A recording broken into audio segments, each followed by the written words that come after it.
The gold bikini that inspired many adolescent boys' fantasies is going up for auction. And no, it does not come with Carrie Fisher.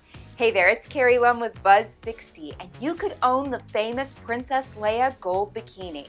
The costume featured in Return of the Jedi when Leia becomes Jabba the Hutt's slave girl is being auctioned off by Profiles in History and expected to go for over $120,000. I wonder what Jabba will think of that price. Yes, some real-life Ross could have his Rachel wear the real thing and have the ultimate fantasy come true. Now, this is not the costume that Carrie Fisher actually wore in the film.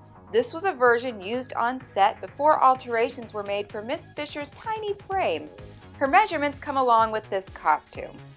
And what about girls who always dreamed of being saved by Han Solo? Well, the auction catalog also features Indiana Jones' costume, including his whip. So there is something for everyone. Well, anyone with 6 figures to blow on costumes. Buzz60, now you know, pass it on.